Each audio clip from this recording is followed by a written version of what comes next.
देखिए, प्रधानमंत्री का कल वहाँ पर जाना और हमारे भारत के फ़ौज के सिपाहियों के हौसला उनका ज़रूर बुलंद हुआ होगा प्रधानमंत्री के जाने से, और वहाँ पर ज़ख्मी हमारे अफवाज या फ़ौज के लोगों से मिलना अच्छी बात है। मगर प्रधानमंत्री ने अब वहाँ पर जाकर अपनी गलती या अपना जो गलत बयान दिया था ऑल पार्टी मीटिंग में, प्रधानमंत्री को मालूम हो गया कि उन्होंने देश को गलत बताया था कि ना कोई घुसा है ना कोई वहाँ पर अंदर है।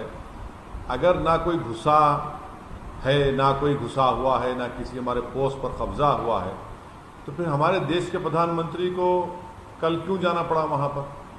तो प्रधानमंत्री ने सबसे बड़ा गूफअप किया, सबसे बड़ी गलती की, देश को सच नहीं बताया ऑल पार्टी मीटिंग में। और कल वहाँ पर जाकर उन्होंने ये बता दिया कि हाँ, चीन भारत की सरजमीन पर घुसा हुआ है, दुश्मन है चीन हमारा, हमारी सरजमीन पर घुसा हुआ है, चाहे वो डेप्सांग में हो, चाहे वो पोंगसोंग सू लेक में हो, चाहे गलवान वैली में हो, चाहे हॉट स्प्रिंग पर हो। इन चारों मुकामात पर चीन की फ़ौज भारत की ज़मीन पर घुसी हुई है और प्रधानमंत्री को वहाँ पर जाना पड़ा।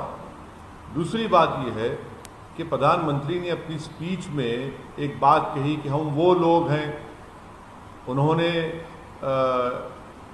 कृष्ण का हवाला दिया। हम प्रधानमंत्री से ये बताना चाहेंगे कि आप उस देश के प्रधानमंत्री हैं जहाँ पर लोग कृष्ण को भी मानते हैं, राम को भी मानते हैं, अल्लाह को भी मानते हैं, बुद्धा को भी मानते हैं, क्राइस्ट को भी मानते हैं, गुरु नानक को भी मानते हैं, और इस देश में ऐसे लोग भी जो इन तमाम को भी नहीं मानते। हमारी पहचान प्रधानमंत्री भूल गए कि संविधान से है। तो प्रधानमंत्री को इस तरह का बयान देकर ये बताना कि मैं सिर्फ एक ही मज़हब की बात करूँगा, एक ही रिलीजन की बात करूँगा, ये गलत है।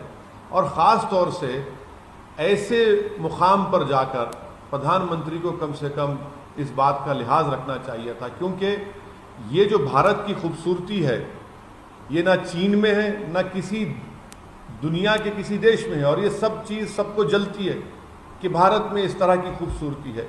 तो मुझे प्रधानमंत्री के अपने भाषण के उस जुमले पर मुझे सख्त एतराज़ है। मैं प्रधानमंत्री से सिर्फ एक ही सवाल करना चाह रहा हूँ, वो अपने पार्टी के कार्यकर्ताओं से बात किए, वो उनके पार्टी का इंटरनल मैटर है। मगर क्या प्रधानमंत्री ये जानते हैं कि उनके इस अनकॉन्स्टिट्यूशनल अनप्लैन्ड लॉकडाउन की वजह से देश में 10 करोड़ से ज़्यादा नौकरियां चले गई? क्या इसके वो जिम्मेदार नहीं है? क्या प्रधानमंत्री के अनकॉन्स्टिट्यूशनल अनप्लैन्ड और 4 घंटे का टाइम देने की वजह से 150 से ज़्यादा माइग्रेंट लेबर्स की मौत हुई है? क्या इसके जिम्मेदार प्रधानमंत्री और उनकी सरकार नहीं है? क्या प्रधानमंत्री ने अपने अनप्लैन्ड अनकॉन्स्टिट्यूशनल लॉकडाउन की वजह से जो ट्रेन की सर्विस शुरू हुई थी उसमें 55 से ज़्यादा सिर्फ 15 दिन में माइग्रेंट लेबरर्स मारे गए, 10 करोड़ के ऊपर नौकरियां चले गई? कौन सी सेवा की आप बात कर रहे हैं? आज करोड़ों लोग बेरोजगार हो चुके हैं और प्रधानमंत्री सेवा की बात कर रहे हैं। अगर प्रधानमंत्री लॉकडाउन को 4 घंटे के बजाय अगर 8 दिन का टाइम देते, 10 दिन का टाइम देते, तो यकीनन इतनी तबाही और बर्बादी नहीं होती। मगर प्रधानमंत्री की वजह से उन्होंने देश को एक खिलौना दे दिया कि थाली बजाओ, लाइट बंद करो, जबकि देश को तैयारी करनी चाहिए थी। आज कोविड की वजह से 18,000 लोग भारत में उनकी मौत हो चुकी है। प्रधानमंत्री को इस बारे में जवाब देना चाहिए। अगर आज वो सेवा की बात कर रहे हैं तो सर, फिर आपका फैसला गलत था। आपका लॉकडाउन के लिए 4 घंटे और लॉकडाउन लिफ्ट करने के लिए 4 दिन, ये आपकी अनप्लान्ड पॉलिसी की वजह से आज भारत में 10 करोड़ से ज़्यादा लोग बेरोजगार हो चुके हैं और नौकरियां जा चुकी हैं और गरीबी में बहुत ज़्यादा इजाफा हुआ है। मैं वजीर आजम को बताना चाह रहा हूं कि प्राइम मिनिस्टर ऑफ इंडिया, क्या हो रहा है लद्दाख में? वजीर आजम, 56 इंच का सीना का आप दावा करते हैं, मैं टॉलरेट नहीं करूंगा। चाइना क्या नहीं कर रहा है लद्दाख में? क्या लद्दाख कारगिल बनने जा रहा है? मैं सवाल कर रहा हूं वजीर आजम से। वजीर आजम आप बताइए क्या हो रहा है लद्दाख में, कितनी जमीन पर? मेरा सवाल वजीर आजम से है, प्राइम मिनिस्टर ऑफ इंडिया से है कि लद्दाख में चीन की आर्मी ने कितनी जमीन पर हमारा कब्जा किया है अभी तक? आप बताइए हमको, देश जानना चाहता है, मुल्क जानना चाहता है। और फिर जो गालवान रिवर है उसमें कितनी पंगांसू है, वहां पर चीन की आर्मी ने कितनी जमीन पर कब्जा कर लिया? बताइए, बताइए वजीर आजम, ये देश जानना चाहता है क्या हो रहा है सिक्किम में, क्यों चीन इतने ट्रांसलेशंस कर रहा है, क्यों चीन लद्दाख में घुसकर बैठ रहा है? इसका कोई जवाब नहीं है।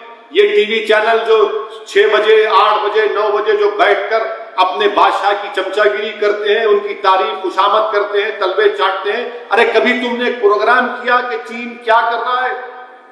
चीन क्या कर रहा है? लद्दाख में घुस रहा है। मेरा सवाल है, बताइए आप। एलिस वेल्स जो यूनाइटेड स्टेट्स के असिस्टेंट सेक्रेटरी, उसने कह दिया क्या चीन इस तरह की हरकतें कर रहा है। और ये बात क्या सच नहीं है वजीर आजम कि इस साल 2020 में चीन 4 महीने में 170 लाइन ऑफ LAC पर ट्रांसलेशन चीन तरफ से हुई है, और उसमें से 130 लद्दाख में हुई, 130 लद्दाख में हुई, 130 लद्दाख में हुई है। उसी 4 महीने 2019 में सिर्फ 110 हुए थे। बताइए वजीर आजम, ये कौन जिम्मेदार है इसका? और जब चीन की बात आती तो ये तमाम बीजेपी RSS के लोग खामोश हो जाते। कहां गई तुम्हारी मुल्क से मोहब्बत? क्यों खामोश बैठे हो? सांप सूंघ गया क्या तुम लोगों को? चीन हो, पाकिस्तान हो, कोई हो जो भारत की जमीन पर एक चीज भी लेने की कोशिश करता, हमको खामोश नहीं बैठनी चाहिए। मगर आप चीन की बात आई, ये सिलेक्टिव एमनेसिया क्यों हो जाता है आप लोगों को चीन की जब बात आती? रूलिंग पार्टी, मैं वजीर आजम से पूछना चाह रहा हूं, चीन कितनी जमीन पर लद्दाख में अब तक कब्जा किया है? ये बताना चाहिए, देश जानना चाहता है। नेपाल जो छोटा मुल्क है, प्राइम मिनिस्टर